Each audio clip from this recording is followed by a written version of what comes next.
then so the day before, she literally says like, "I see Jesus' castle," and it's like, "Oh, that's neat." And then next day she's gone. And so Welcome back to the Murders to Music podcast. My name is Aaron. I'm your host, and you guys are in for an amazing week on the show. So this week I have a guest. His name is John Beale. John Beale is a highly decorated police veteran. He was Los Angeles Police Department. Then he came to work in Oregon. I had the pleasure of working alongside of him for many years. John is now out of law enforcement and has a great perspective on life that many of us don't have, can't understand, wouldn't want to understand, and just is going to have a hard time wrapping our minds around. And at the very end of the show, you're going to hear a twist in his story that I just learned during the recording of this episode that I absolutely can't believe. It takes a lot to shock my conscience, but to hear what he has to say towards the end of the episode about his family absolutely blew my mind. But I need to deal with an elephant in the room. When I recorded this episode with John, he's remote. He is in another part of the United States. The recording sounded amazing. Upon playback, I found that there was an echo that had been added to his voice. For the life of me, I can't figure out why, and it wasn't there during the live recording of this. I've done everything I can to eliminate that echo. Bad audio is worse than bad video. I know it's annoying, but please stick with him. This episode is very touching in the fact that John would come up and be vulnerable, open up about his family. You're going to hear about some terrible loss in his family, and you're going to hear about how that challenges his relationships with people, with his family, and with God. You're going to hear about PTSD, and there's life lessons John is going to teach me at the end of this episode that hits me right in the chest. So please stick around, forgive the little bit of audio, and let's welcome John to the show. Hey, John, how are you? hello, Aaron. How are you? I'm good, man. It's so good to have you. I'm just going to have a conversation with you, all right? If my eyes That are sounds diverted and great. you see me on camera, it's because I'm looking at you, not the camera. Hey, That's dude, okay. so thank you so much for coming on. Kind of like we spoke about a little bit this morning, and we really haven't worked through a ton of these details. What I'd love to do is just talk a little bit about kind of who you are. We'll go through your story, and then we'll go through some of the big things that have happened in your life over the last 10 years or so, and how that changed you, where you were, the kind of person you were versus what you're doing now. And now you're outside of law enforcement, so maybe life outside of law enforcement. Is that cool? Yeah, that sounds great. Awesome, man. So tell me a little bit about you. Where were you born and raised? What was your family like? Start in the beginning for me. Okay. Well, I was born and raised. I was born in Van Nuys, California, and I was raised in Granada Hills, like Northridge area. So if anybody's heard of the Northridge earthquake back in 1994, that was my hometown. I lived through that, and that was interesting. So raised in Southern California. I spent all my time down there. I met my wife down there, and we got married in 2008. I was heavily before that. I was heavily involved in sports and athletics and baseball and music and when I met my wife, I was a musician working for a music library company and kind of producing and like cutting up loops and stuff like that so that other people can use those licensed music files for their music and film and TV and stuff. And so that it was ironic just because it led me to a complete career turn.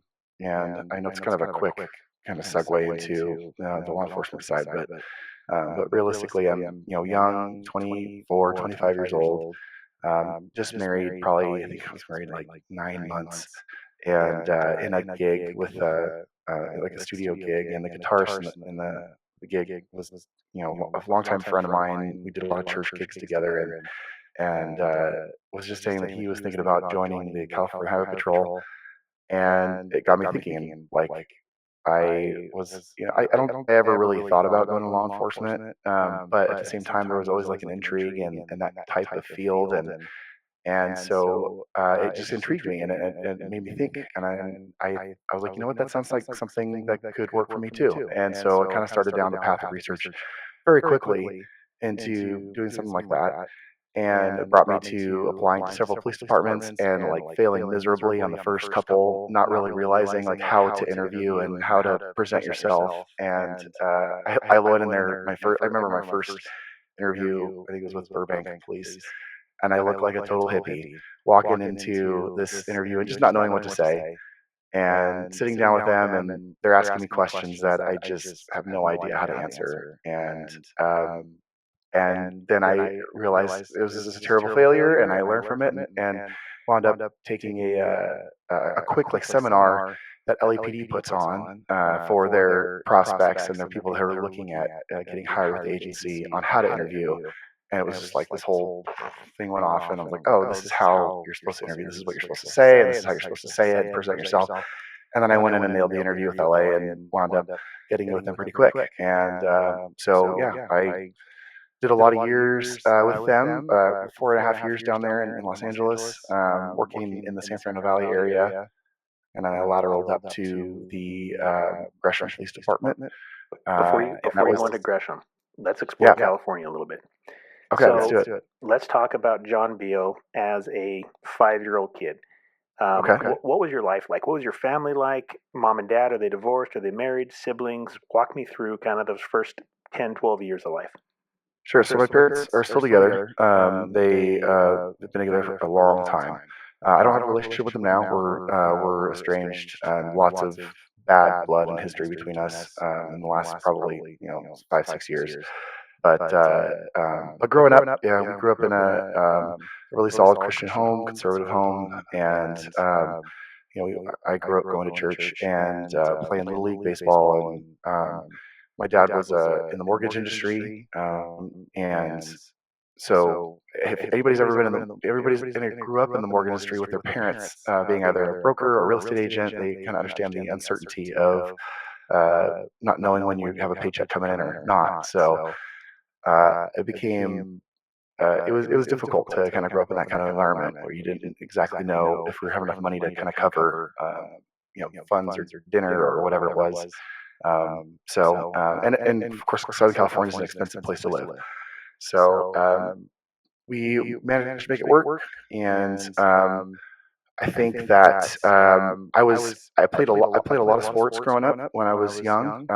What kind It of was sports? mostly baseball. I did swimming. So it was baseball. I did swimming until I was about 12, and then I realized that I didn't want anybody to see me in a Speedo, so I quit swimming, and which was it was kind of dumb because I was pretty decent at it and I should have stuck with it. But I think from what I remember, my cousins were coming to my next swim meet, and I did not want them to see me in a Speedo, so I was like, I quit, I'm done, and that was it. And I just stuck to baseball.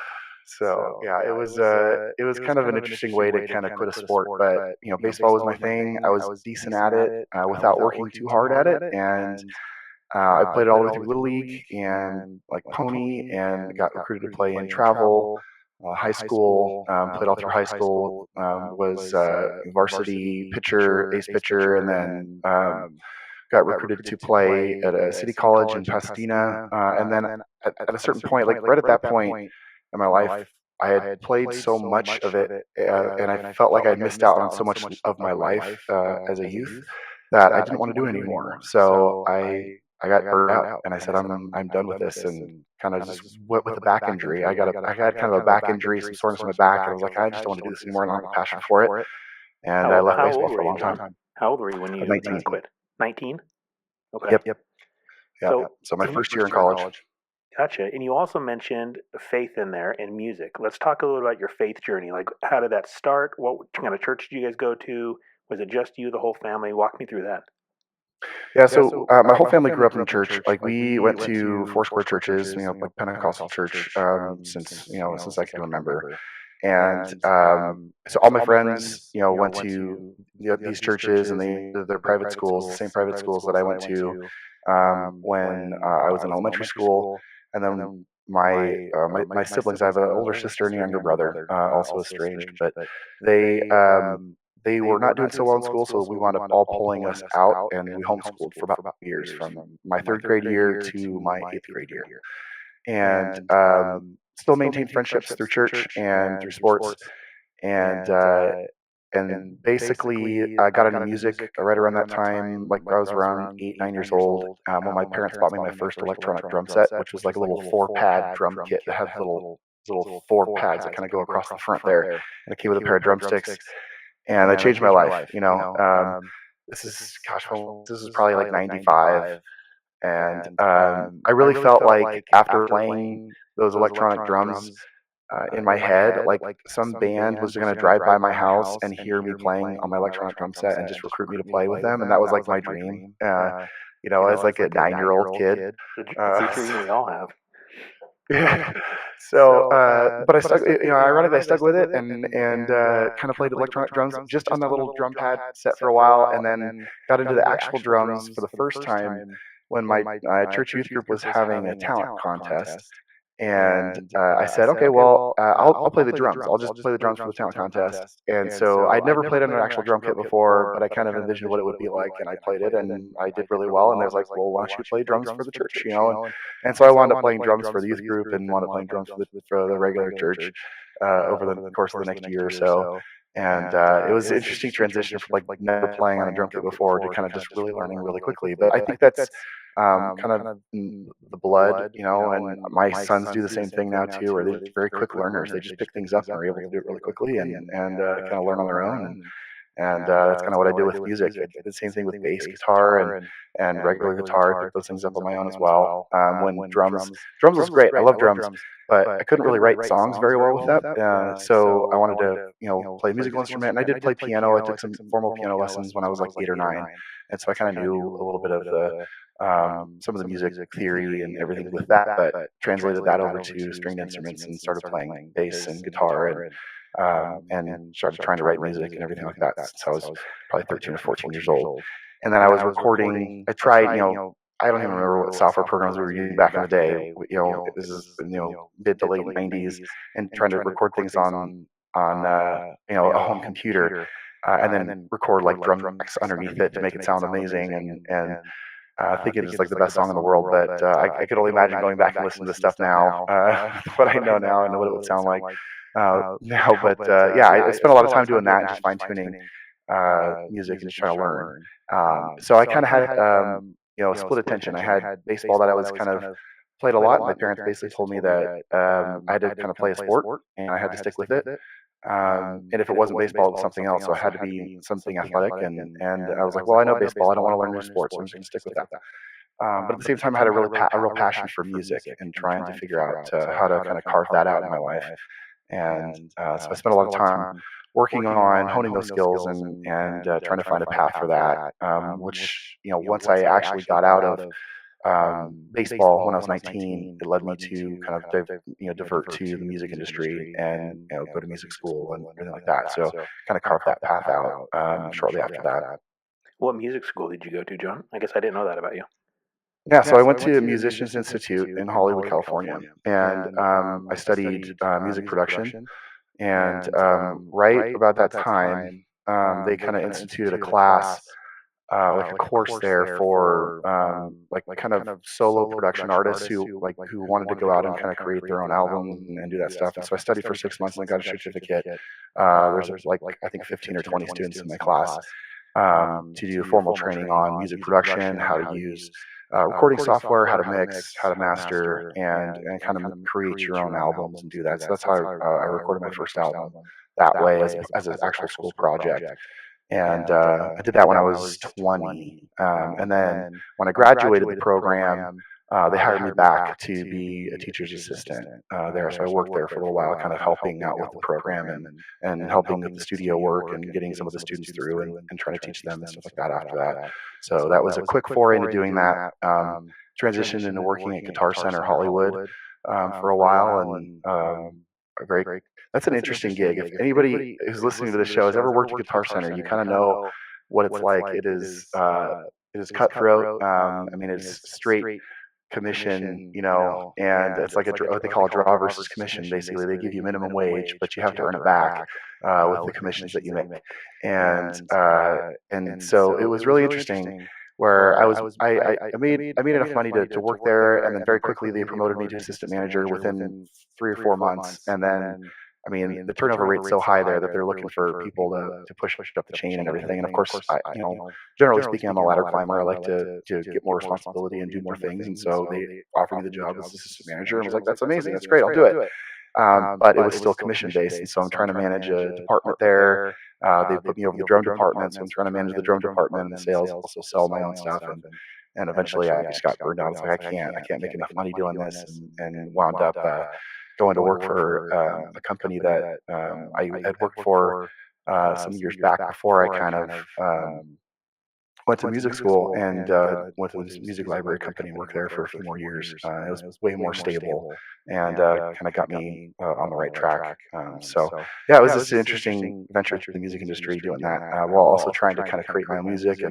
But I was terrible at promoting myself. I hated doing it. I hated talking about my music. I hated talking about like, hey, I've got this gig, come watch me play. I could never do it. So obviously it was a miserable failure at being a solo musician, because I just hated going out there and talking about myself. So at the time, I would much rather just get a normal job working from 9 to 5 and making money that I knew was going to come in, instead of trying to make my own. So, how old were you when you got married? When did you meet your wife, and when did you get married, and kind of how does that fall into this timeline? So I met my wife when I was 21. I was a worship leader at the church that we were at. It's a large church in Southern California. And so I was doing worship for the main church for a lot of years. And she was working as a youth, working in the youth ministries and like as a mentor. And I'd seen her a couple times and just kind of chickened out with not being able to kind of spy or anything. And the church every year puts on an event where they take their staff to Disneyland. So this is in December of, gosh, it was 2005, I think. So I wound up seeing her at Disneyland, and I'm like, this is it. This is like, this is a sign. She's here. I'm here. I got to go up and say hi. And wind up introducing myself and just kind of threw myself out there. We wound up hanging out the whole time with a group of friends, and asked her to go to coffee with me. And, very quickly after that, we were dating, and dated for a couple of years and wound up getting engaged a few years later. And yeah, when we got married in 2008. Yeah, so it was good. She's from Southern California as well, kind of born and raised in the area. We grew up around the same friends and same circles, just had never met. Knew a lot of the same people because she went to the school that a lot of my friends went to. But it was just one of those kind of I felt it was kind of like a sign from the universe that I needed to introduce myself at Disneyland, and it actually worked out nicely. That's cool. And so she was around then when you started through the law enforcement interview process. She was, Were you yeah. guys married at that time? We were, and it was a change for her because generally speaking, I would say she's relatively anti-authority. And so when I told her that I wanted to get into law enforcement, she was just kind of like, okay, and she's a little bit more, she's kind of like she's my yang to my yin, and she brings me out of my bubble and I bring her out of hers. And it's been a lot of clashing, like that, obviously, over the last 16 years we've been married. But at the same time, it's also worked out pretty well. But at the time when I told her about my idea to do this, she was supportive. I think apprehensive, but supportive, especially. And she told me this recently too, because obviously she didn't go into detail, at the time. But LAPD puts on kind of like a family day where they do like a big dog and pony show and bring all the families into the prospect, all the recruits that are wanting to get into class, and they show the families what it's like being, the spouse or the loved one of a law enforcement officer, and what that's like and what to expect, and kind of give them, like, kind of tear off the veil. And she was terrified at that point, but she loved me and she was supportive of my desire to kind of look at this as a career. And also, for me, it was a good way for me to make a huge amount more money than I was making before. There's a massive jump in pay between, at the time I was making like 40,000. I just got a raise. I was going to make like 40,000 a year, and when I jumped to LAPD, I was going to start out at like 58. So it was like, this is a lot more money than I can make, and I can start out doing this and get training and get benefits and all these things that I get right away. There's this like kind of, I'm not going to say like everybody has it, but like when you think about the idea that it is a calling, and a lot of us feel that draw as a calling to do that job, and that almost like a duty. And so when I was feeling that at the time, I was like, man, this feels right. It feels like something I want to do, and there's honor in it, there's dignity, and there still is, absolutely. But at the time, you feel this like major rush of this calling to do this thing, and so she was really supportive, and kind of helped me through it. I got through the academy, and we had our daughter, like, we got pregnant with our daughter like right towards the end of the academy, and so I was on FTO, on probation FTO, taking FMLA when we had our first kid, back in 2009. And yeah, so it was kind of an interesting experience. Life happened to us pretty quick, where we got married, I changed careers, we had children, and it was all in a very short amount of time. So there's a lot of adjustment going on to our new kind of life at that time. You mentioned earlier on that you had interviewed and failed miserably a couple of times. There's going to be somebody listening to this podcast that is starting out in their career. You're now a veteran law enforcement officer. Looking back on those early days, you kind of mentioned it. You did some self-improvement stuff. You went to the LAPD kind of course they offered. But what kind of advice would you give somebody starting out that hits a failure, or frankly, is 23 years into their career and hits a failure point? What are some lessons you've learned? Yeah, so the biggest thing that really hit me when I went to that seminar was just how little confidence I had going into my first interviews, and what that really leads the interviewer to believe of the interviewee when they go in and they just, like, there's a complete lack of confidence. And so that was a big deal for me, kind of going in there, sitting up straight, looking your interviewer in the eye, making eye contact, having firm answers. The other biggest thing I thought for me was to predict the questions that were going to be asked, write out my answers, and memorize those answers, and go in there and do the best you can to formulate your answers based upon what you think they're going to ask. And obviously, there's some deviation involved, because they might ask something that's pretty close but not exactly the same. So you just kind of deviate based upon your formulated answer that you come up with before, and practice. But practicing is the biggest thing to kind of overcoming those obstacles, or those failures.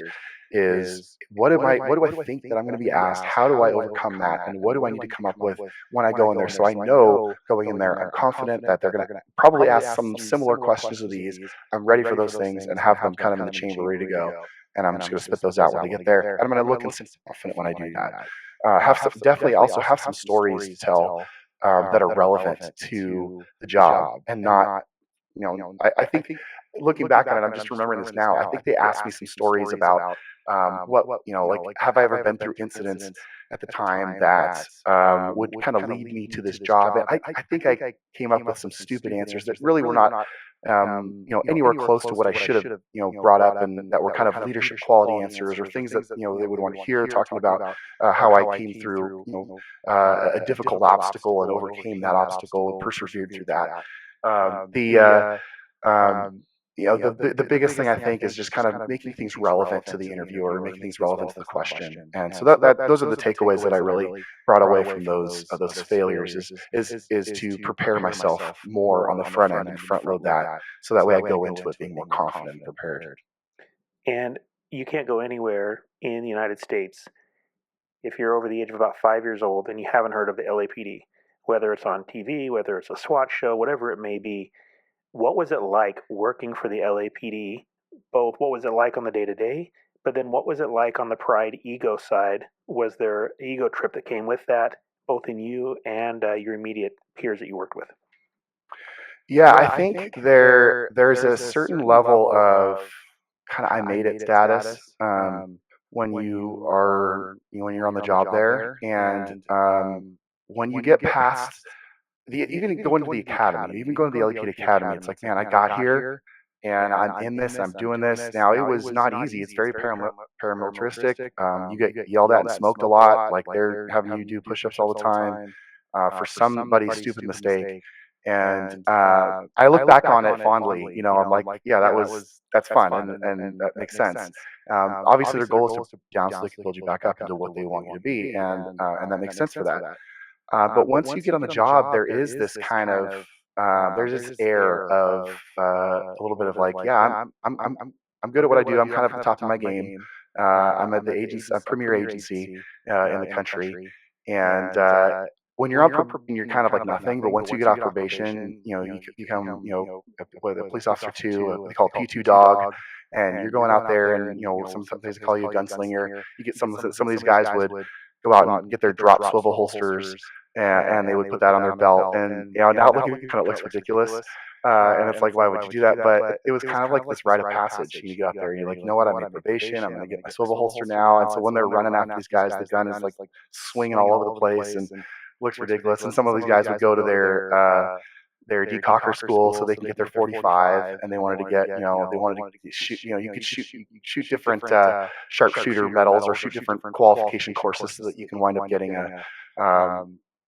different kinds of guns that, like elite status guns, or these guys wanted to get these different kinds of 45s, and it's like, okay, it's the whole like elite status. Everything about it is just kind of reaching the top of your game, and I get it. It's kind of law enforcement in general, right? For the most part, we go into the game and we want to be the best at what we can do, and so I think you're right. I think there is an air of arrogance to it, but not in a terrible way. I think it has to be there in a way in order to kind of like keep the is to kind of keep the idea that we are we are law enforcement officers. We are supposed to be kind of this very kind of robotic type of things. That's what it was on patrol. We had to we had to kind of have that specific air of confidence and air of arrogance in a way, in order so we didn't kind of let go and lose our cool, lose ourselves.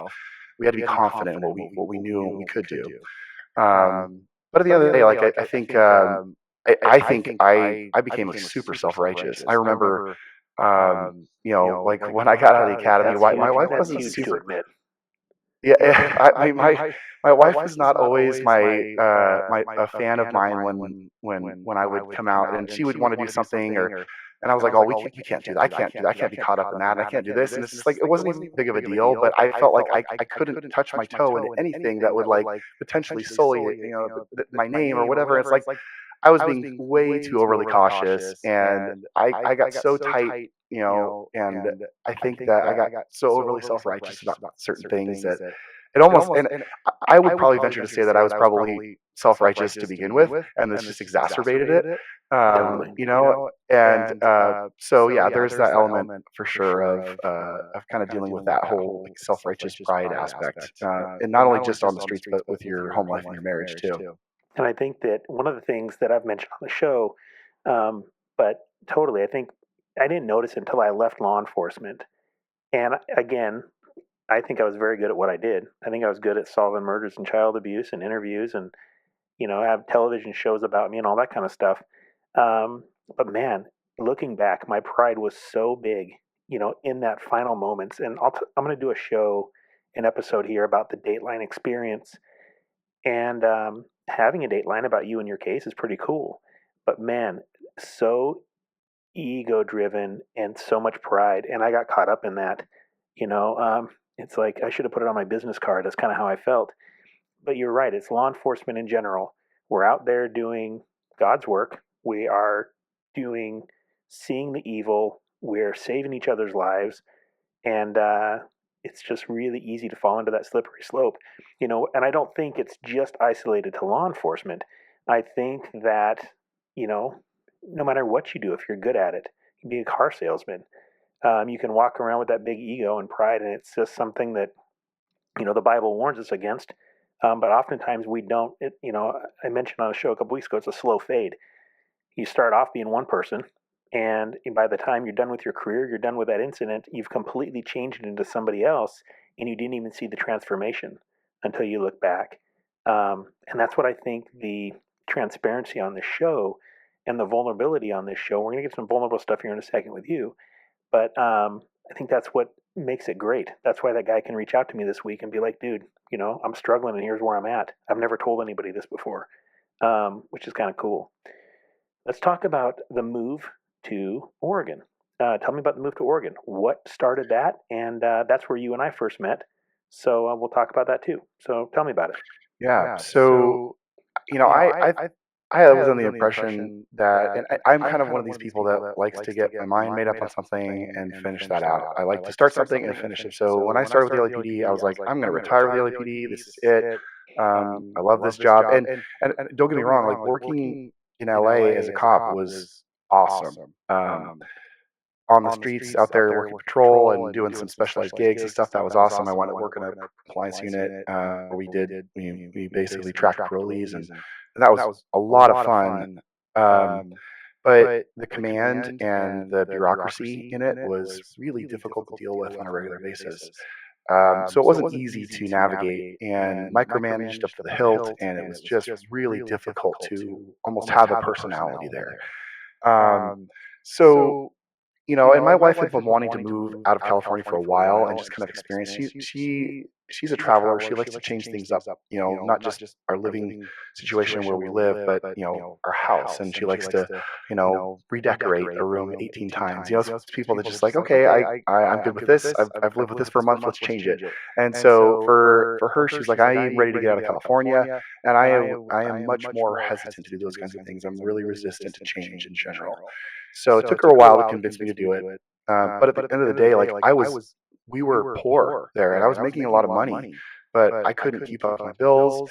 We were in debt. I just couldn't figure out how to make ends meet. And so we looked at the possibility of moving, and started kind of looking around. We looked at moving across the country. We looked at moving up north. And my sister had moved up to Eugene, Oregon, and was working up there for a while. So I kind of was able to go up there and visit Oregon. And Oregon's a beautiful state. And for those of you who haven't visited Oregon, you should just at least check it out. And because there's a lot of beautiful things in Oregon. So visited up there, looked at potentially working and lateral transferring up to the area. We looked at Vancouver, Washington, and tried to do that. And I wound up interviewing with Vancouver, and there was like this video test that they wound up giving with Vancouver to kind of test their laterals, and I didn't pass their video test, and I was like dumbfounded, because I'm like, okay, here I am working LAPD, like 4 years or whatever down here working as a cop, and I go up there and there's like this video scenario test that I wound up failing. And they told me, like, well, you can't reapply for another 6 months. And I'm like, this is crazy to me. And so they wound up basically saying, well, there's these other departments in the area, and one of them mentioned was Gresham, and I hadn't heard of Gresham before. So I looked it up and I was like, oh, that's interesting. It's next to Portland, because my whole goal was to work for a smaller agency near a large city. Because I didn't want to work for another large city agency. I wanted to work for a smaller agency, maybe a little bit more freedom, a little bit more ability to work and be a cop. And so I wound up doing some research, called the recruiting sergeant, and talked to him for a little bit. And the way he framed it up, it was like, this is the place to be if you want to be a cop. You come here and you get to crush crime. And I was like, well, that's what I want to do. So I wound up coming on a ride along one night, and it was funny because I came up, and I'm still working with LAPD at the time, and I don't think we had moved up yet, but I flew up and did a ride along. And I came out, it was a swing shift. And so the recruiting sergeant comes in. I will leave him nameless, and because he still works there. But he comes over and he kind of looks down at my badge. He's like, "Did you bring your badge and your gun?" I was like, "Yeah." And he goes, "All right, let me know if you need anything. All right, just, go crush some crime." I was like, "I'm not a cop here, I'm just riding along." And it was just kind of infatuation. The way that place is. Yes, and so it was kind of an interesting story on actual transfer to Gresham, and they really did everything they could to bring me on. I did a ride along that night, and I think we had moved up. I think so. Here's the way I did this move, and this is interesting. Some people will find this interesting. A little bit of gaming the system. I went on FMLA because we just had our second child, our son. And so I went on FMLA, and you could take a lot of time on FMLA. Wound up moving during that FMLA time, and we moved up to Oregon. We rented a house up there, and then I tried to space it out to the point where I would have a job, and I wouldn't really be, there wouldn't be any downtime by the time I left LA and then, got into the police department. But timing didn't really work out. I wound up having to commute for a week. And so I went down there, worked my last week down there, and then came back up and I was done. So, but while we had moved up, randomly ran into a Gresham guy at a restaurant, and he and his wife were there, got to talking, just a really sweet guy, loved the dude, and he said, hey, I was like, hey, I really want to work for Gresham, that's the reason why I'm coming over, and he goes, you should want to ride along with me, so I wound up going on a ride along with him, and then I wind up meeting the chief, who comes out and says, hey, I heard there's an LA guy here going on a ride along, and I wanted to meet him, so he comes out, introduces himself, and where he's like, where are you on the process? And I was like, well, you guys aren't open for laterals right now. I tried. And he's like, oh, I didn't know we were not open for laterals. And I was like, yeah. And he's like, okay, well, we'll be in touch. So the very next day, I get a call from the recruiting sergeant who I had talked to before. He says, hey, we're open for laterals now. You should put application in. And so I was like, okay. And then they said, also, could you come in for an interview at a certain time? Like, give me a time and a date. I was like, well, do you want me to put my application in? He's like, well, yeah, you should put your application in, but we also want you for an interview at this time. So it's like setting two birds with one stone, killing two birds with one stone. So I wind up taking the interview, going to City Hall. The chief meets me at City Hall. He's like, hey, appreciate you coming in. I wanted to see if we can, snag you up before anybody else does. We'll try to make this work. And they pushed the whole process through. I wound up getting hired in, I think, 6 weeks. Which is pretty fast, for an agency to go from start to finish and get the background checks done and all that kind of stuff. So, and then, I wind up coming to work, and who is my first FTO on the job but Aaron Turnage. And so that is where you come into play. Yeah, so I remember I met John. They told me I was going to have a recruit from LAPD, and I'm like, great. So I go up, and I was kind of a dick. Like in general, as an FTO, it's kind of a dick. I was a micromanager. I induced stress in the car a lot of times, and I've got some LAPD guy that's gonna be in my car. So I meet him, and I remember meeting him in the upstairs hallway outside the training sergeant's office. And there's this tall, slender LAPD guy. I'm like, all right, whatever. So then I learn a little bit about him, and we start talking music, and I'm like, oh, this guy's probably not so bad. So I'm a drummer, he's a drummer. I'm like, all right, this will work. Then we get in the car together, and I'm sure I was a dick, but it was more of a partner car. Yeah. After the first, you can tell me about my dickiness here in a second. After the first, a little bit, it was really just like running a partner car. The couple things I remember about John is our city is 3 different addressing systems, and it's all, a couple of them are like a bowl of spaghetti noodles. And you might have a northwest on one side of the street and a southeast on that same side of the street. And it really takes a lot for people to figure out our city and our mapping. And John knew it by about night 3. A call would come up, and he would just start heading that direction. I'm like, man, that's what I was going to quiz you on and like ding you on at the end of the night, but you got this shit figured out. So he would just go. And I remember, I'm like, this guy's brilliant. He knows the city like the back of his hand. He's been here like a week. It was really, really cool to see that.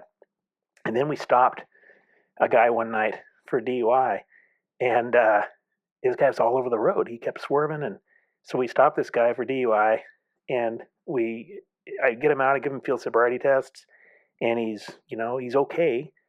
But I remember putting him in the back of the car. We were in the parking lot over there off 181 in like Gleason or something, and put him in the back of the car, and we're like, well, do you have any medical conditions? Is there anything that would contribute to your poor driving? And he's like, well, I just had a surgery. And he's like, and that could be affecting me, was on my eyes. And I'm like, all right, well, we've got you stopped. We might as well figure out more about this. I'm like, go ahead. What do you got going on? And he was like, well, he said, I just got out of surgery. They put some drops in my eyes. He said, but I was born without eyelids. So they just reconstructed eyelids on me. He said, and that could be, I'm not used to driving with eyelids. And I'm like, this guy's full of shit. So I look over at John, and I'm like, John, check him out. Does he have I said, but you got a scar or anything? He's like, well, yeah, if you look really close. And I'm like, John, check him for a scar. So John's like, sure enough, Aaron, he's got a scar. He said, you can barely tell. He just looks a little bit cockeyed. And then, there's the joke. So we did tell that story one night to a prisoner, and it was a lot of fun. It's a great memory with John. So in your career with Gresham, Give me like just the high points of your career, and then I want to get on to your family stuff. Yeah, so very quickly, I mean, as a police officer, like, I was not a guy that liked to work the road as much. I like to get off the road and do specialized details. So as quickly as I could, I did my patrol time and then tried to get off the road and do more investigative stuff. I was really intrigued by doing investigative work. I wanted to get in narcotics, and so I did 2 years on patrol. And then wound up making it onto the special enforcement team as a detective, working narcotics and plainclothes gigs. And that was, I mean, outside of sergeanting, the best gig on the department.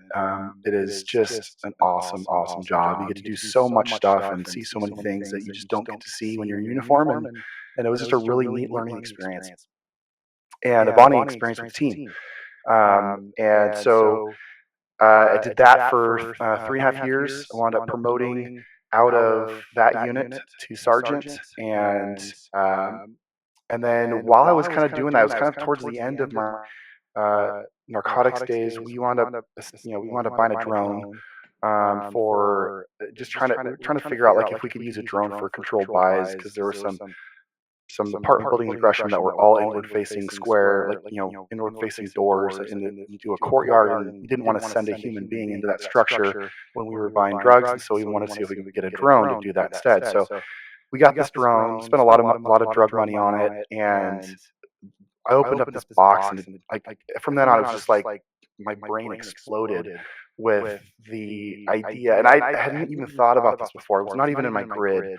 And once I kind of opened that box and started looking at that possibility, it just kind of opened up a lot of doors for me in my mind. That's when I started kind of exploring that for my agency. And so kind of worked on building Gresham's program from 2016 on until we finally got a full-fledged approval from our chief to start our drone program in 2019, 2020, and then started training drone pilots, and it just really took off from there to kind of where I'm at today. And just I say that all the time. I really thought I was going to be like a 30-year career cop, doing this job, but then the whole drone game just opened my eyes, and now it's kind of encapsulated what I do on the daily basis, and kind of turned me into what I am today. I'll talk about that in a minute, but it's just more of like a complete diversion to the career path I had chosen in my life. And so sometimes take this broad left turn, and that's what that left turn that kind of captured me and kind of moved me in a different direction. So I got fixated on the drone side of things and worked on that for the last 5-6 years of my career at Gresham. Beautiful. And so in there, you're living in the Portland, Oregon area. Gresham area, working for Gresham. You've went from patrol to detective. On detective, you got some experience to work some homicides and some major crimes. We got to work together there. Then from there, promoted to sergeant. Then sergeant, sampling the drones. And then from drones, you left law enforcement. When did you leave Gresham? What year? 2021, December of 2021. Okay. During your time at Gresham, you experienced some loss in your life. Can you walk me through that from kind of the beginning to the end? Sure. So like as I stated before, like our life took a very quick turn when I got married. 9 months later, changing careers, we had our daughter Isabella when right out of the academy. And then very quickly kind of had our kind of life set. We had a daughter. 3 years later, we had our son Ethan, and then we're having babies. We're having babies, and we wind up moving to Portland in 2013. So Isabella was 4, and then Ethan was about 5 months at the time, and we're living in Oregon City, which is just south of in Clackamas County, just south of Gresham. It's a nice city. We had our first home out there. That's where we bought our first home, and just very freshly into that neighborhood. We kind of getting our life set at the time and just kind of focusing on that. I was working. I think I was just off probation with Gresham, so it was probably 14 months or so into it. Ours was just over a year. Yeah, just over a year. So my daughter, she just wasn't feeling well, and for the last couple of days, and it was just random. She wound up kind of going through just not being herself, and then being fine. And then we're like, okay, everything's fine. And she was playing outside one night, and then the next morning she's vomiting and just not feeling very good. And then we're like, all right, we'll take her to the hospital. And she's 4.5 at this time, and we're just going to take her to the hospital, get her checked out.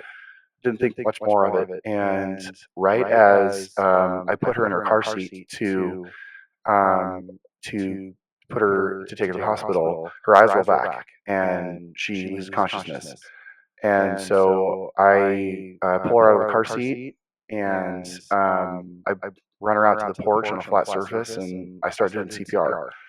And she's not responding to anything. And my wife has run up the driveway. She's pregnant with our third, our second son, and told her to call 911. And the ambulance arrives, and she's still not responsive. Still doing CPR. Ambulance gets there, take her to a hospital, still doing CPR, and she never comes out of it, never recovers. And we had no idea what happened. We were just completely floored. I mean, lowest of the low. You can imagine just not having any answers and not understanding what just happened, and then realizing your daughter's gone. And it was just I mean, I couldn't really even tell you, like, it was surreal. We had the department came and showed up in force for us. And we had folks basically on standby, just sitting with us through it. But we were just non-functional for weeks. And so just kind of processing that, my son, who at the time now was a year and a half, was calling for his sister, wanting, like, he would wake up in the mornings and call for his sister and wouldn't get a response. And how do you explain that to your son?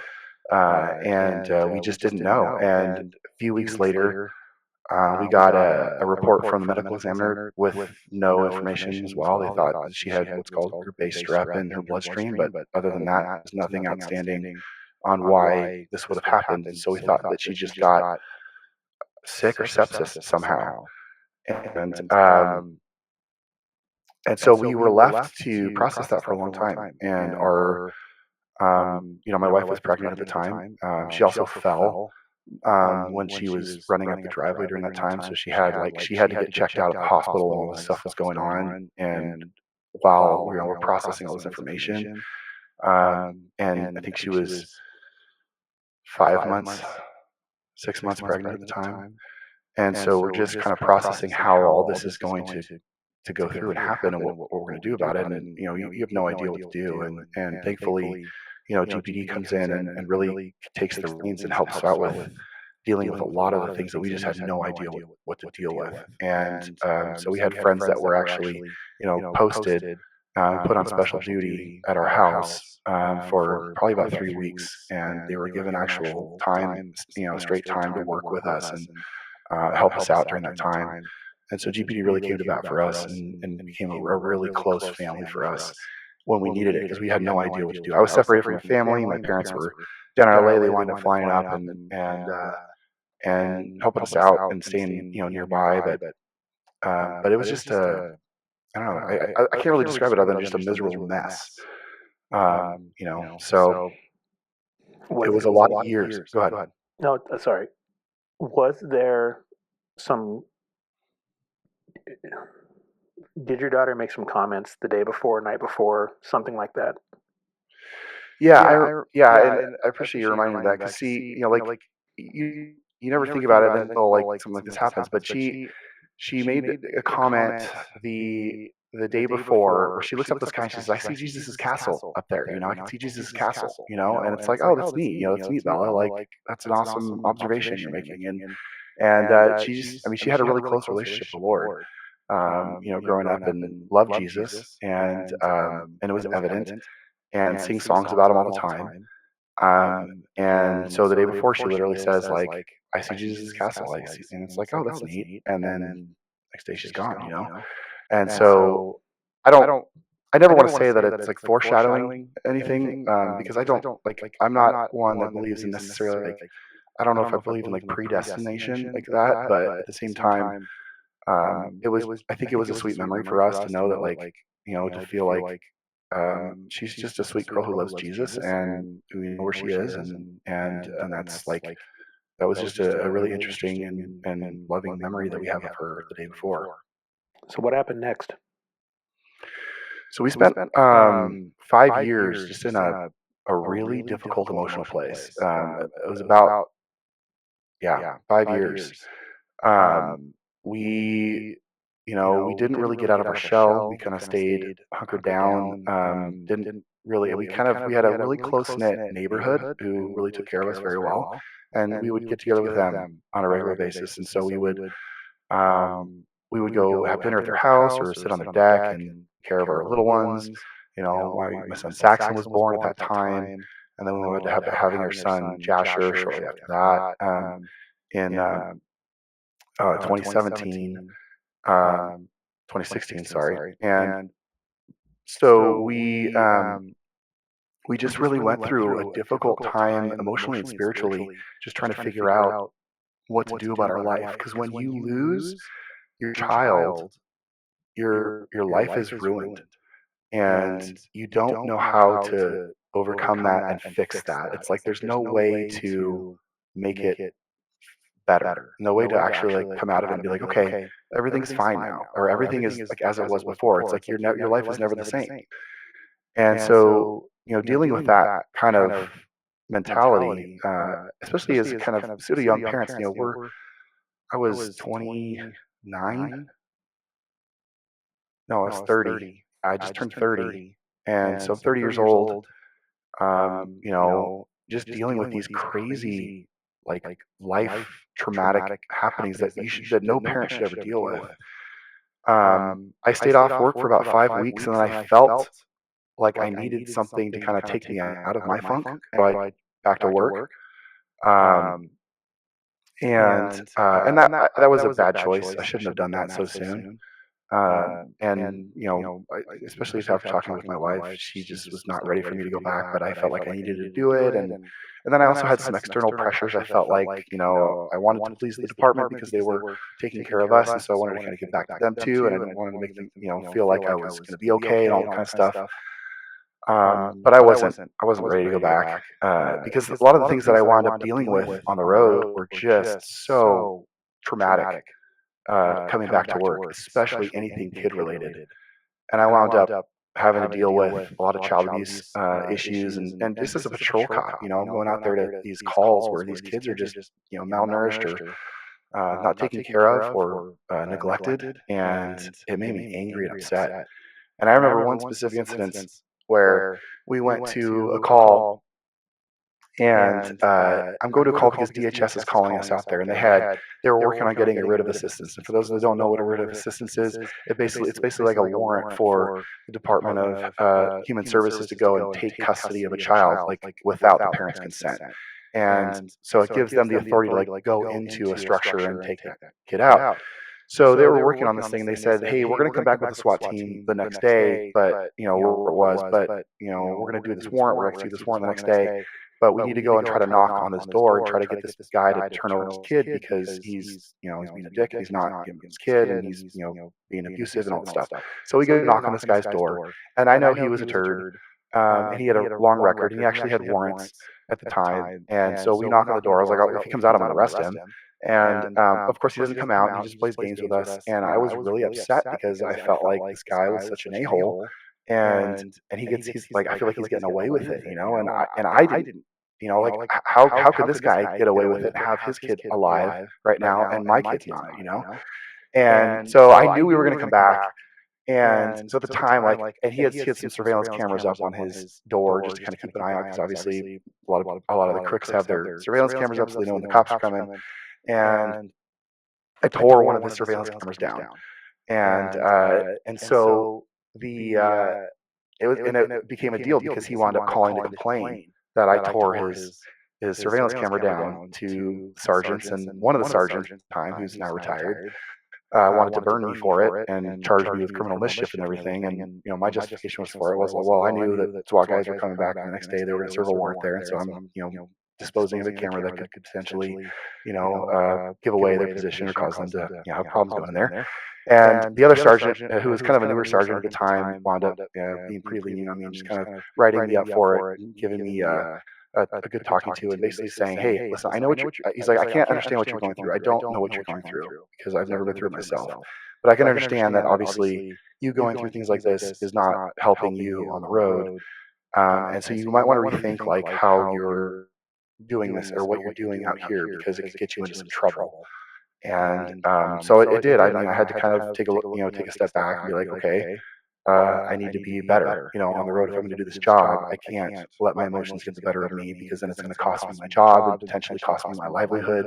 And I can't do that to my family, especially, when we're going through this crap storm that we're dealing with at that time. So I just kind of bucked it up and compartmentalized and just kept moving forward.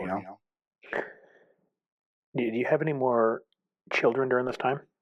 How many kids do you have at this point? So we had Ethan, who he's my oldest son, and then we had Saxon, who's my middle son, and then we had Jasher. So Saxon was born in 2014, Jasher was born in 2016, and then at this time I had gotten into the special enforcement team, so I was working narcotics, and so it was a little bit more.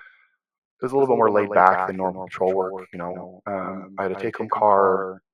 We were on call all the time, but at the same time, it wasn't like the same, like chasing the radio all the time, never know what you're getting into kind of stuff. It was, for me, it was like we're working investigations, and I felt like it was a little bit more stable. So 2019, we had Sutton, who our fourth boy.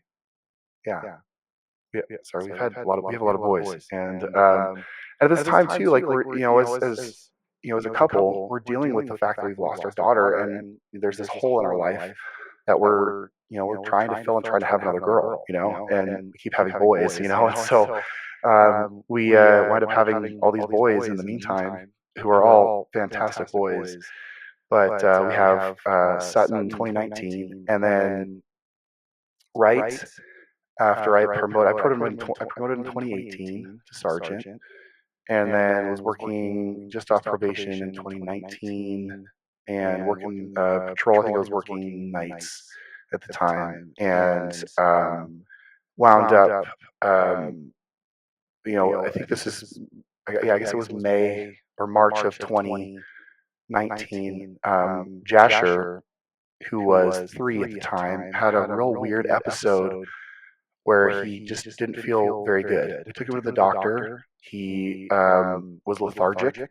His urine was brown, and he just didn't want to get up, and it was really strange. And we'd never seen anything like it before. He was complaining his legs were hurting. He didn't want to stand. So we took him to the doctor. The doctor kind of looked at him. She said, like, I don't really know what's going on. I said, hey, well, he went to the bathroom at the doctor's office. His urine was, kind of coffee colored. She's like, that's really weird. She wound up testing him. She calls us later and says, hey, he's got these weird levels that are really high. We want you to take him in and have him looked at, like, right now. And so I wound up taking him to Randall Children's Hospital in Portland. And he has he's getting there in his what they call his creatinine kinase levels. His CK levels were astronomical. They were the normal range is between 75 to 200 in a normal human. He was at 13,000 at the time, so it was really, really high, and it was going up.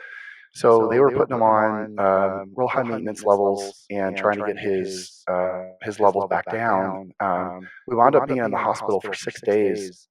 He was in the ICU for 3 of those days, and then he went to the regular floor for another 3 until he could walk again on day 4. Day 5 is when he finally started walking again. And his CK levels at the time went up to 460,000. It was the highest they'd ever seen there at the hospital. They'd never seen anything like it. They didn't know what it was.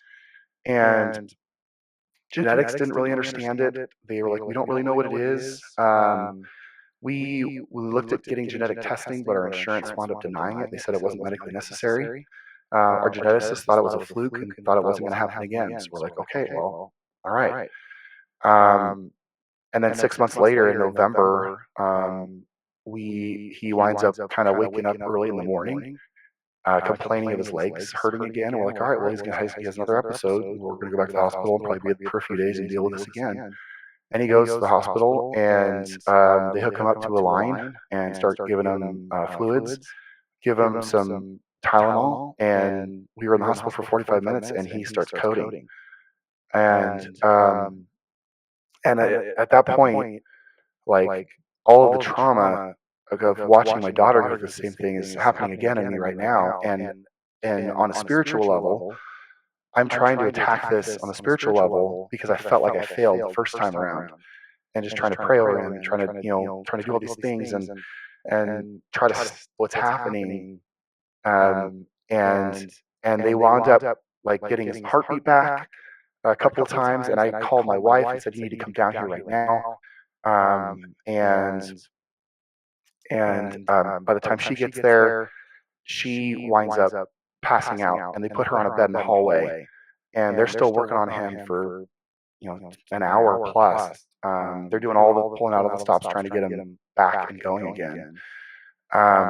But they couldn't get his heartbeat back, and he passed away in the hospital. And it was just crushing at the time, and couldn't imagine, this happened once before, now it happened again, and what's going on in our family.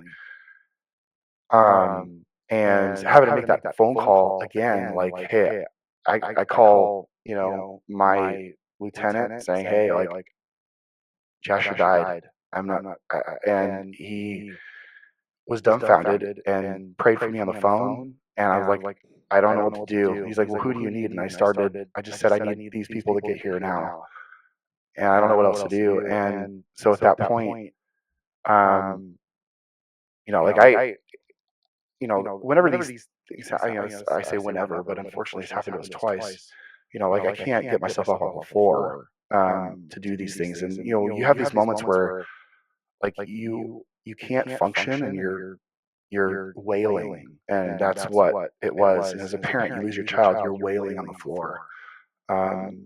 There's nothing else that you can do in life but just let everything out. And I can't imagine, being on staff or being the doctor in those scenes when you're dealing with that. But that's what it was for us. Like we were just flat out just wailing on the floor, wanting our son back, and wanting a miracle to happen, praying for a miracle to happen that wasn't happening. And the geneticist came down, and I'm still holding my son, who's not alive anymore. We held him for a couple of hours after that, just holding him, and saying goodbye. And he said, I don't know what's going on, but we're gonna. I don't care what the insurance company says. We're gonna genetically test you guys. And so we got genetically tested that day, and came back with a very rare. A week later, it took a week, but came back with a very rare genetic disorder called LPIN1, lipin-1, and it's basically what they call a homozygous double gene deletion of the LPIN1 gene. And basically meaning my wife and I are each carriers, and we each contributed to Bella and Jasher. And obviously we contribute the same thing to Bella because the symptoms were exactly the same for her, even though it was 5 years before. But the whole sequence of events was exactly the same. And so this genetic mutation that we come to find out can't deal with viral loads, first of all. And so when they get sick, they start going into what's called rhabdomyolysis, meaning the protein in their muscles start breaking down, and their muscles start becoming sore, and they don't want to walk or stand. It's like what high performance athletes go through when they work out really, really hard. Is they go through rhabdomyolysis. But when you're a child from the age of about 2 to 6, your body can't handle that kind of muscle breakdown. To exacerbate the problem, us not knowing that he had this issue, and the doctors not knowing that they had this issue, the doctors put him on a line with potassium. And the problem was his body was dumping potassium at the time on its own. So his body dumping potassium into its own bloodstream, the doctors introducing potassium into his bloodstream at the same time caused him to have a heart attack. and that's what it's called, hyperkalemia, and his his body just shuts down at that point, and they can't get him back. So it was just a catastrophe at that time, and we talked, the aviation side, we talked about the Swiss cheese theory, when all the holes in specific slices of Swiss cheese line up, and it causes this problem to happen and occur. And that's what happened at that time. We had a denial for our inability to get genetic testing, which we couldn't find out that he had the problem. And even then, it might have been difficult for us to find out, but we probably would have found out that he had that, and just probably possibly we could have done some research to figure out we shouldn't be giving him potassium in the line. But now that we know, obviously, that was what the problem was, and so we went through a whole long process. Obviously, we were just coming out of our shell for about 5 years, and then we lose Joshua, and then we're just at the bottom floor again. We couldn't really function. I think I took 5 months off of work at that point, and I couldn't think about coming to work. And we had a new baby. Sutton was he was 8 months old at the time, and so we just had our hands full and didn't really know how to deal with all this stuff. And at the time, I had a lot of family drama that was going on too, and had to let go of my parents, brother and sister, because of a really, really difficult thing that happened between them, reporting us to the state, for potential child abuse at that point. And that was another thing. Over the loss of your kids? Yeah, they thought we were basically neglecting our children. So it turned into a big deal, obviously, and I couldn't trust, folks in my family, because, they had basically thought that we were not fit to be parents. And I had to deal with DHS on top of all that. And I was living in Tigard at the time, which is it's kind of just south of Portland. Tigard police was good to us. They took care of us too, and so I was, at least I had a good relationship with them as well, and so kind of understanding that this was just, it was a quote unquote anonymous tip, but was able to kind of do some research and figure out that it was somebody in my family that did it. It was just kind of really difficult thing to deal with as a son who has family who's going through this hurt and this hardship, and trying to deal with, like, how do I deal with this kind of loss, but also how do I deal with loss of support from your family who doesn't trust you with your own children anymore. You would think that that is the time that your family should come around you and love you and hold you and figure things out together. It is absolutely amazing. I didn't know this obviously until just now, and I am absolutely floored, John, that your family turned on you like that. I honestly don't even know what to say. I don't know what to think. It's super frustrating. It's super frustrating, buddy. And I'm very sorry you had to deal with that. You mentioned earlier about PTSD and, seeing, you didn't use those words, those are my words, not yours, but, going on these calls and seeing the kids that are still alive in these crappy environments, and, wondering why your child is not there and theirs get to be. Let's, first of all, can this happen to your remaining children, your surviving children? Is this still an issue that you guys face? Yeah. So first of all, like, we went through a long process with some of the medical facilities in Oregon, trying to figure out what this problem really was, because we wound up pregnant again later on, and getting that child tested in utero through amnio, and finding out that he also was going to have lipin-1. And so at the time, the geneticist that we were dealing with in Oregon was like, well, we just don't know enough about this, and kind of advising us to terminate the pregnancy. And that was really difficult for us to deal with, because on one level, you're like, I really, really strongly do not believe in abortion and terminating pregnancies, because of my upbringing, my background, and my faith in the Lord. And even though we're still going through this, like, pit of despair, so it's a whole other story talking about kind of the journey, spiritual journey through this whole thing. But at the same time, we also just we didn't want to bring a child in with a death sentence either because we didn't know enough about it either. So it's just a really difficult decision to make. And so we struggled with it for a while and wound up doing our own research, finding out that there was a doctor in Paris who had done a study on kids with LAPD-1, had a small study group, focus group of, I think there were 4 or 5 kids in this, and wound up using hydroxychloroquine as an anti-inflammatory because LAPD-1 is an inflammatory disease, and wound up having success getting these kids to an age where their body can handle the stress that LAPD-1 produces on the body. So they survived this study. And so we talked to this doctor on the phone, and it was like 4 o'clock in the morning because it's later in the day in Paris. And so we're talking to her, and she's like, "Listen, you don't have to terminate your pregnancy. There is hope." And that was a huge game changer for us when we said, "Okay, well, thank God because abortion's off the table now for us. We don't want to terminate this pregnancy." And so we said, "Okay, well, we're going to go through the pregnancy." And the Oregon doctors were like, "Okay." And this doctor in Paris said she's coming out with a study and the paperwork and the report on the study soon. And so we were waiting for that report, and our son was born at that time, and waiting for this report to come out. And finally, this report comes out, and the doctor that we were dealing with in genetics, we get on a call with her, and she says, "Okay, well, good news is the report's out." And we're like, "Okay, great." And she's like, "I got to be honest, I haven't read it." And we're like, "Okay." And she's like, "But from what I did read, a lot of it was over my head." And we're like, "We got to go. We got to get out of here. This team of doctors is not doing us any sort of justice or favors with our medical care for our children." So that's when we really started looking outside of Oregon for medical care, and started studying on other hospitals that would be good, and looked at Houston for Texas Children's, looked at Boston, and we looked at Vanderbilt in Nashville, Tennessee, and we landed on Nashville.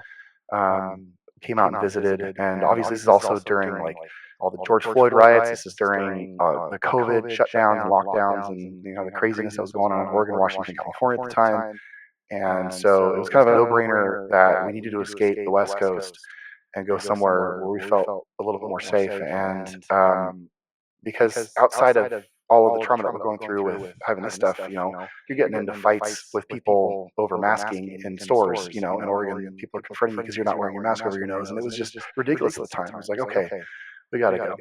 So settled on Nashville. We traveled out to Franklin, and just kind of took a trip to see what it would look like. And it was like incredible. It's like pre-COVID Americana. And we're like, this is where we need to be at. And we made the move and just kind of leapt in faith that we're going to come out here and the team's going to be good at Vanderbilt, because we can't visit the doctors. We have to visit the doctors and be in state for them to actually see us. So we had to just make that move. And so we made the move, and Vandy has been fantastic for us. The geneticist team that are here understand the actual disease, because our actual primary pediatric geneticist has worked under a doctor who works in DC who has 6 of those patients in her cohort. So she's actually treated patients with this, and we've had great success. Even though we've had a lot of hospital visits since moving out here, we've had great success with mitigating this disaster for our son. And then we had our youngest, and so our second youngest is Highland. He's 3.5 now, and Marsden, my 1-year-old, also has it. So we have 2 young boys now that we have to mitigate until they're about 7 years old. And then once they're about 7 years old, their body can generally take that viral load and deal with it on a easier level. They can still be hospitalized and still go through that, but it's not going to be as deadly. And that's what we're looking forward to, is them getting through that window. And so to answer your question, yes, we do have 2 boys that we have to mitigate still with that LAPD-1 disease. And you asked me another question. There was another secondary question on that one. I don't remember what it was. It's okay, buddy. You covered it. You touched on something a second ago that I want to. You touched on something a second ago that I want to talk about. It's going to be another show, and I actually have a whole show for this, and that's cops and Christianity. But in this case, how was your faith journey, and how was it challenged as a result of what you've went through? I mean, it's immense. It's still a journey for me. It's something that I still struggle with on a regular basis, because I still always ask those why questions. And I don't want to feel like I'm a Job here because, I get the worst things thrown at me. And in Job's case, his life was restored back to him, a lot of fold, and mine wasn't necessarily like that. So, there's always these questions that happen where you want to know answers to your questions. And I think I've come to the realization that I don't really feel like the Lord answers why questions, but He answers like what questions. And so He's more like of a doer. And so when you ask Him, Lord, what do you want me to do about this? And what do you want me to know about it? And then He answers questions like that.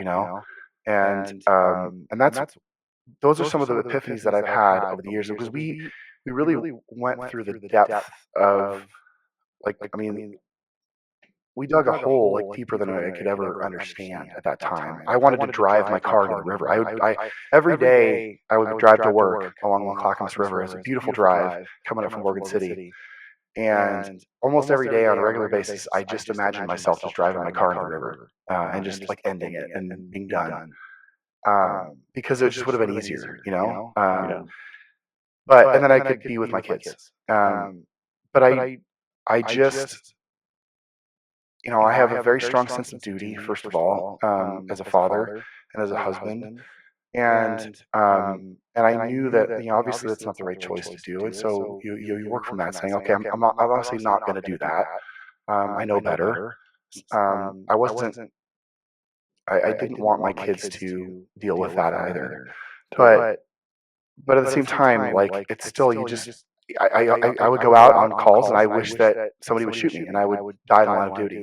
Those kinds of things were like, oh, listen, if I could go out, I'll go out in a blaze of glory and die a hero, then everything will be taken care of, and it won't be like me, like cowering and committing suicide and those kinds of things like that. And you have those thoughts, you go through those things where you're like, man, I wish that it should be all taken care of for me. And my life is unfortunately not that easy. It's not like, I don't think any of ours really is. We can't, we have to work through these obstacles and these issues. So I came to a place, and my wife really drove this, because my wife is much more spiritual than I am. And to her credit, she really pulls me into the spirit realm on a far more regular basis than I do. And I so appreciate that, because I need that in my life, because I'm so like practical, and I'm so like, just a doer and a fixer and all these things, and I get tied up in projects and doing these things that, it really distracts me from sometimes just knowing the Lord.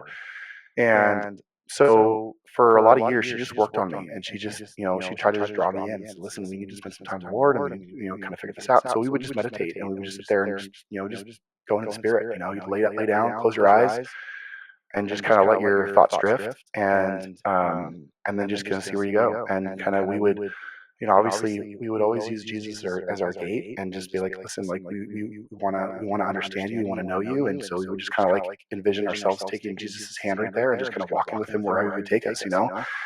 And there were times when we would see some really interesting things, and there were other times where we were just kind of like us just trying to make something happen. It just felt like, I don't know. And so we would walk through that whole process of just trying to understand what the Lord wanted us to do. And we really felt like the Lord was promising us,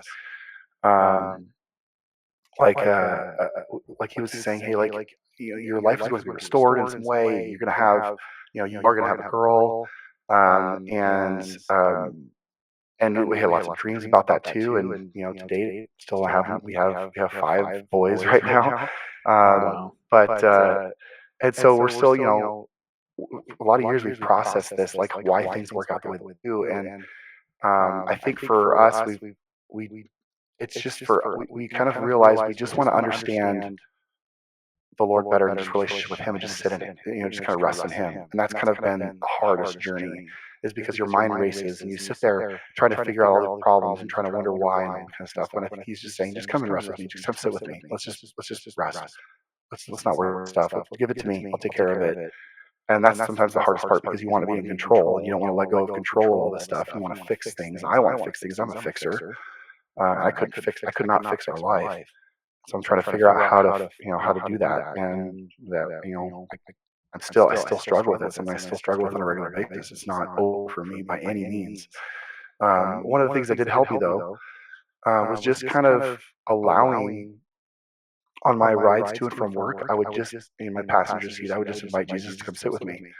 like, Lord, my seat's open right here, and I would just envision him sitting with me and ask him what do you want me to do that day? And sometimes I would be bawling on the way to work. I would drive to work, and I'd be listening to worship music, and I just completely let it go, and I'd be sitting there outside the PD, like trying to pull myself together, knowing that I have to come into work and be a normal human being and not somebody who looks like a complete wreck coming into work. And so I'd take a few extra minutes and pull myself together. But there were those drives where I feel like, and that was healing. I feel like, I feel like he was healing me in that way. But just kind of giving my seat up and saying, hey, I want you to come sit with me as I drive to work and just kind of be with me. And that was huge for me, just kind of letting him into my life. Because a lot of us as cops, we do so much compartmentalization, right? And we shut so many things out. I think he wants us to open up instead of shutting things out. And we do all the work of shutting them out and create all those problems of shutting them out. And I think he just wants in. And so that was one of the bigger things that helped me kind of work through all these problems, just letting him into them and just letting him be a part of it. Did you ever find yourself being angry with God? Oh yeah, years of being angry at God. Years of not wanting to do anything to do with him, although I still felt like I had to do the right thing. Like you have this like dichotomy of like, okay, I am a good person. Generally make good choices. I'm not perfect, obviously, but I don't. I'm angry at God. I don't want anything to do with him right now. I don't want to deal with him. But I also felt guilty and always need to be doing the right thing and making right choices and doing all these things because it's the right thing to do. And so there was this weird like years of this of dealing with that kind of difficulty and like how do I not be angry at God, or how do I love God again? Or how do I understand that God loves me? I do. So I feel like my mic sounds weird. Like I'm in another room. Does it sound okay on your end? That sounds good. Oh, all right. So it's not comparison. It's not a comparison, your story to my story, but something I've been struggling with over the past, year is Christianity, and it's really easy to blame other people. And not to divert from you, but you've helped me in the last 5 minutes, and I want to touch on it. It's easy to blame other people for where you are in your world, and it's easy to shift the blame and maybe not look inwardly. You just look outwardly. And in the last 5 minutes, you spoke about, inviting Jesus into your passenger seat and finding time with God and walking with God. And I've been struggling a lot over the last year with my church, and I'm angry with a few folks there. And but I also know that is a part of PTSD and the healing process, to pull away from faith and Christianity because you don't understand things. And just hearing you in the last 5 minutes has been super therapeutic for me, because our piles of shit are different and they smell differently, but they're just still same piles of shit. Um, and knowing that been alongside you for part of this journey and seeing you come out and still have your relationship with God, you restored faith in me, because I've been blaming others for so long about what I'm currently going through. And thank you. Yeah, absolutely. It's just nice to self-reflect a little bit. And I don't know that anybody else. My wife has been trying. I don't know that anybody else or another conversation would have got me to where I am mentally right now. So thank you. Yeah. Um, so one of the things that I mention is, and we're going to wrap it up with this, but one of the things that I mention is, I don't believe my pain is without purpose. I believe God has a purpose for me in my pain. Do you have any idea what that looks like in your world? Do you believe that your pain isn't without purpose? And if you do believe there's a purpose there, have you given any thought to what that might be? To a certain extent, I agree. I think that the trauma that we've dealt with in our life has propelled us to a greater spiritual depth than we had anticipated. Because I think that Um, I really do believe that relationship with God sometimes is birthed out of trauma, and I think deeper relationship with Him is also born out of trauma as well. And so, a lot of the hurt and the pain that we've dealt with has opened us up spiritually to understand a lot more and to kind of mature a lot faster than we would have had we not gone through what we've been through. Not to say that like, I mean, I wish it didn't happen. I would, I feel like I would still trade it. I would still trade it back because I want my kids back. But I do believe that having the pain and the trauma that we've dealt with has propelled us to heights spiritually that we wouldn't have been able to reach on just a kind of a surface level, and just kind of dealing with life at a surface level and not having that stuff. Even I mean, I know as cops we have a lot of trauma that we deal with on a regular basis, but when it happens close to home, what happens to your family, what happens to your kids, it's just a different level that kind of propels you to, and almost a different desperation for that, and because you need it, you can't continue to live without an understanding or some knowledge or some deeper depth spiritually, because nothing else will suffice and nothing else will help. So yes, I do believe that there is a purpose to the pain. I do believe that there is, out of that pain is born like a deep spiritual maturity. And I'm not saying I'm like a sage, but I just feel like I feel things differently than I used to, before all this stuff happened. And even, after losing one, after losing the second, like it just propels you and you feel things differently. And then leaving law enforcement, you decompress and you wind up, kind of working through a lot of the trauma and emotions and stuff, of your career, and then you wind up feeling things differently again. You wind up kind of opening up to feeling new things and new thoughts and new emotions that you hadn't felt so long before because you've been compartmentalizing things for so long. And that's what's happened over the last, 2.5, 3 years now of being, kind of outside the game, is just kind of feeling, I guess, more freedom to feel spiritual. Whereas when I was a cop, like you talked about Christianity and police work, it's hard to describe it. A lot of it's not there. I mean, there's a lot of duty and there's a lot of honor, and they do honor that. And there's, verses that they do tout and want the blessed of the peacekeepers, and which is good. I think they should do that. I think it's important. Um, but there is an element of being, that warrior out there and having to kind of gird yourself up and protect yourself on a spiritual level. I remember after I felt like I saw things in the spiritual realm after losing my daughter.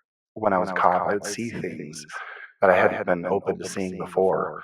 Um, like in the physical, like, I'd go out there and like I could see something different about this, or I feel something different about this, that I wouldn't have felt before. It opens up your kind of your mind and your heart to new ways of kind of looking at a problem, and solving things almost spiritually sometimes, than it was before. I just wish that we could translate that into a language. I mean, I know there's a language for it, but I wish I was better at doing that. Yeah. Well, John, thank you so much for coming on tonight and sharing your story with me and the guests and the followers and whoever else is listening to this. Uh, Literally in the last 10 minutes, you've changed a battle that I've been fighting for a year. So hopefully somebody else gets something out of this as well. I really appreciate you sharing the intimate details of your life and your story and everything from where you were born to, current day stuff. It's really awesome. I'm going to do a Cops and Christianity episode with another one of our coworkers, uh, who, is going to be a few weeks out, before I can get some scheduling, but maybe I'll talk to you about that. And I think it'd be good to maybe have a three-way conversation because you said something a second ago. I mean, Christianity is definitely in law enforcement, but it's really, really tough when you see the worst every day, when things happen to you in your personal life and you're challenged in your beliefs, and then you go to a small group or a church and you try to explain or you try to share where you're at, and they're like, oh, please don't tell too many details because I don't want to be traumatized. You're like, go screw yourself, and then all of a sudden you can't relate to anybody in that group and you have to leave. And then it drives a wedge between you and faith, and you start questioning God and where He's got you. And man, this is a whole other conversation for another day, but I'll touch base with you and maybe we can have a three-way conversation there and just share kind of our views and our struggles. And, that's one of the things that this gentleman spoke to me about this last week was, Christianity and law enforcement and how you handle that. And I think you've really been a great resource tonight in how you fell back on faith and Christianity through this. And while it was a struggle, it also found kind of your peace. And it was really cool. So thank you so much for sharing, man. I love you so much. And I just really appreciate you being here with me. Yeah, thanks, sir. It's a pleasure to be here. I appreciate you asking me to be here. Yeah, it's really cool. Well, thank you guys so much for listening to another episode of the Murders to Music podcast. Hopefully, you guys enjoyed it. And we'll catch you on the next one.